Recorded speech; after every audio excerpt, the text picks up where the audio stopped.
wassalamu ala sayyidil anbiya'i wal mursalin sayyidina wa maulana Muhammadin wa ala alihi wa sahbihi ajma'in.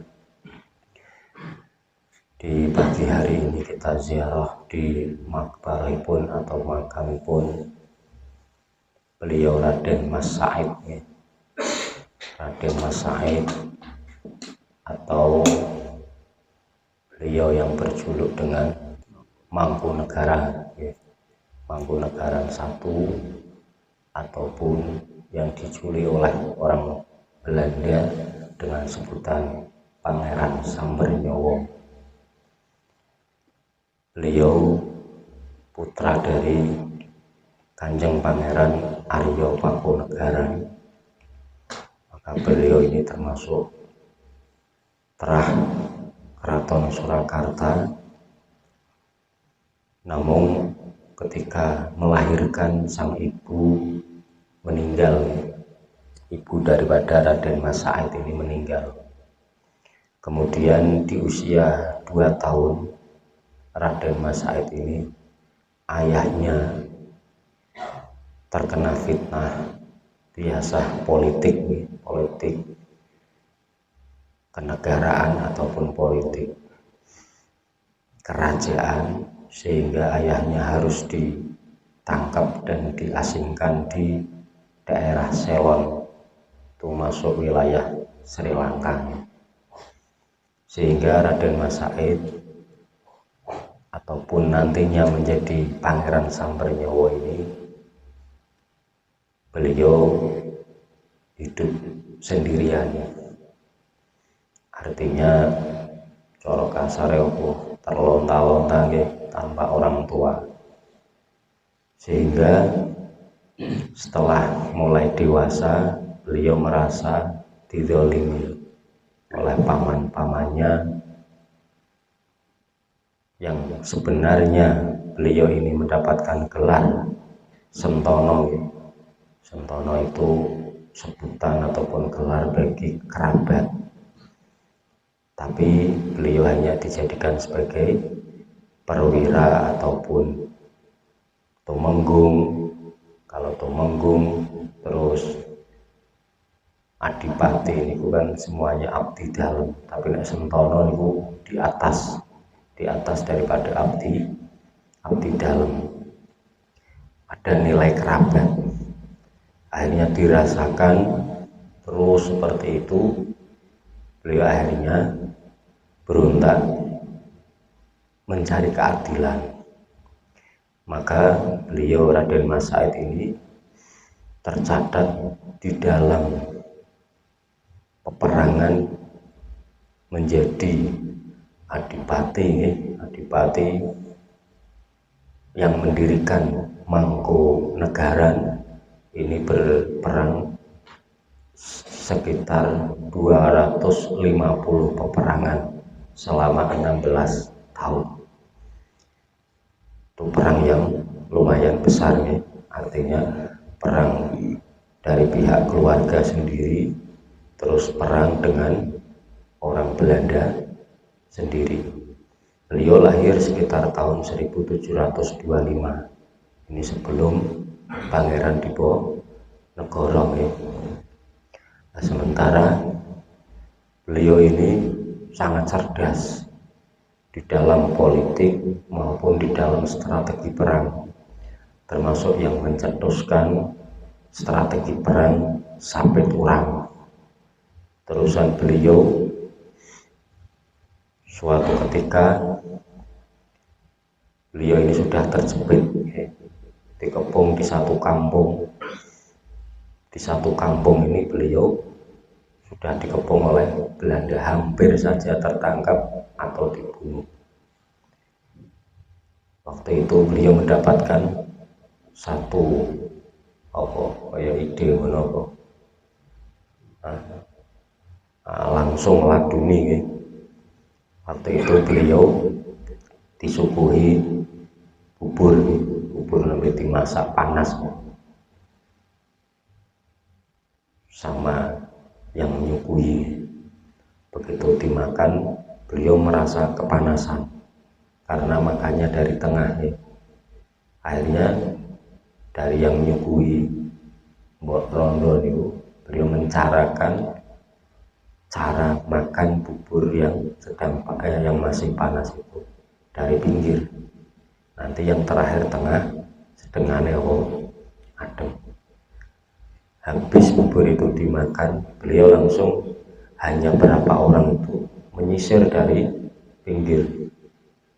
Jadi ibaratnya dikepung 100 orang, beliau hanya 5 orang, ini 100 orang bisa mati semua. Itulah orang Belanda sampai menjuluki beliau ini sebagai Samber Nyowo.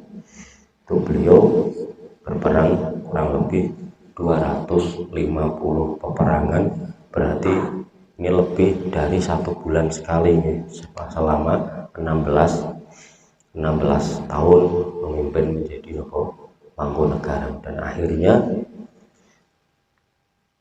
sekitar pada tahun kemarin atau lagi sekitar tahun 1755 atau 53, krono sering perang seperti itu, didamaikanlah oleh Raden Kertoboso dengan istilah perjanjian Giyanti.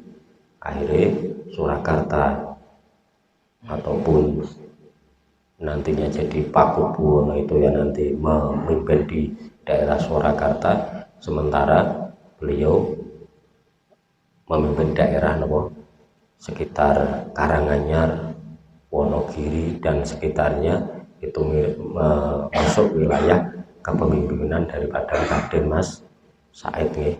Jadilah Mangkunegaran. Nanti ada Mangkunegaran 1, 2 sampai ke berapa itu, ke 9 atau ke 10 nih, itu masih ada terahnya.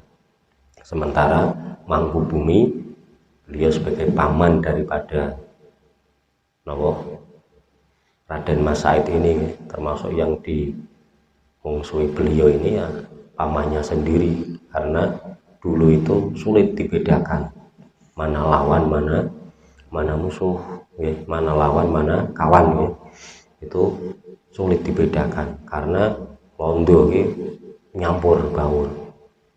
Itu termasuk mengapa ayah beliau diasingkan, itu ya yang mengasingkan wong londo, yang mengasingkan itu londo dengan cara hasutan-hasutan dari dalam, sehingga ayahnya kalau di dalam cerita itu tidak ada keterangan dikembalikan ke Jawa, entah itu di sana meninggal di sana atau di mana. Itu ayah daripada Pangeran Samber Nyowo. Nah, itu beliau akhirnya memimpin sekitar 16 tahun dan diteruskan putra-putranya sampai di makam sini itu ada 3 nih, Mangkunegaran 2, Mangkunegaran ketiga. Beliau adalah pendiri daripada Mangkunegaran. Ayahnya bernama Pangeran Aryo Mangkunegaran. Nah, itu mengambil daripada terah ayahnya disebut dengan Mangkunegaran, dan memimpin ataupun daerah wilayah tadi Karanganyar, terus Wonogiri dan sekitarnya, sementara pamannya Mangkubumi yang di Jogja yang memimpin daerah Jogja dan sekitarnya, Solo dan sekitarnya. Krono intinya rebutan waris apalane. Lawan tuh bodoh yang merasa dutangi datuk Indian, dia minta bagian. Akhirnya kalau Kertoboso dibagi Pantura. Itu sejarah nih terjadinya pembagian wilayah karena selalu peperangan. Lah habis itu juga ya sing melu londo ya diutuh. Makanya dilanjutkan peperangan oleh beliau Pangeran Diponegoro. Pangeran Diponegoro juga merasa tidak ada keadilan. Yang kedua karena apa istilahnya, dombelok domelani londo. Sing meluni londo engko titike ratu nggih. Tapi nek sing ora melu londo ya wis alamat, nek ora diasingkan dia akan dibunuh ya. Makanya dikobarkan lagi setelah beliau ini dikobarkan oleh Pangeran Diponegoro. Sebenarnya anti Belanda itu ya banyak ya, tapi mereka ada yang bisa menyusun kekuatan, ada yang tidak, dan kadang ada gabungan. Maka kemarin saya cerita beliau Sinten Nyi Ageng Serang ya. Nyi Ageng Serang itu ya beliau di zaman beliau ini cuman usianya panjang sampai 90 tahun ya, 80 lebih, hampir 90. Beliau di zaman Diponegoro itu usianya sudah 70 sekian, hampir 90. Tuan itu di isi hebat ya. Di usia 80 itu masih naik kuda dengan gagahnya. Itu beliau sinten loh, Nyi Ageng Serang. Si Nome ketika dampingi Mangkunegaran ini yo luwih penting mana apa kalian usianya masih muda. Itulah para pejuang zaman dahulu. Maka andekan saja ya, andekan beliau ini bukan wali, andekan saja ya, kita masih ada liadai hakim ya, liadai hakim, kita bisa hidup tentram tenang di bumi ini, di negeri ini karena jasa beliau mengusir penjajah, andekan saja. Tapi insya Allah beliau termasuk waliyun min haulaillah, dan perlu kita ketahui beliau adalah orang muslim. Makanya kita ziarah ke para pejuang-pejuang itu, yo itu hak kita.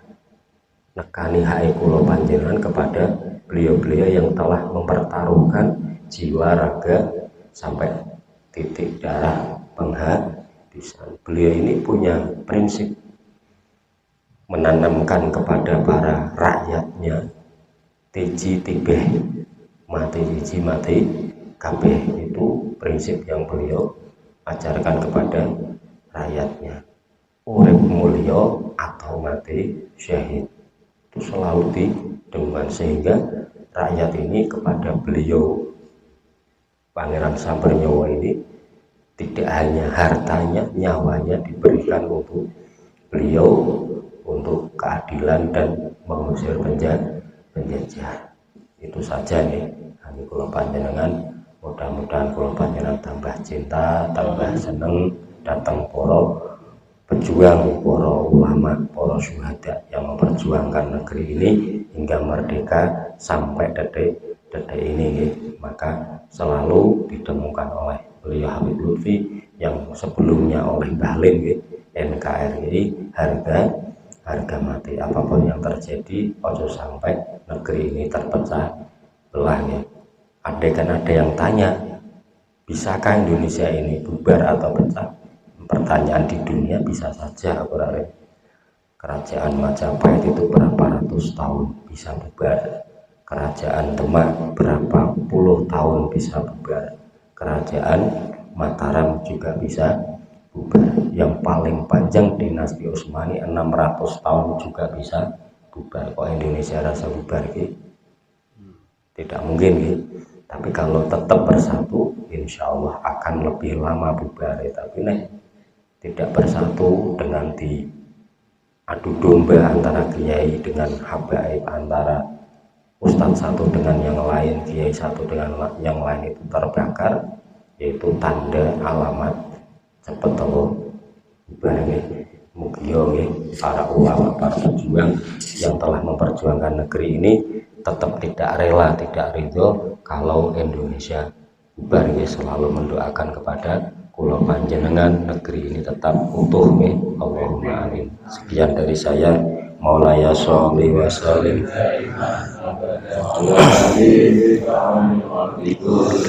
huwal habibul ladzi turja syafa'atu li kulli hawli minal ahwali. Ya Rabbi bil Mustafa baligh maqasidana wa fir lana wa ya Rabbi ya Rabbi ya Allah ya Allah ya Allah.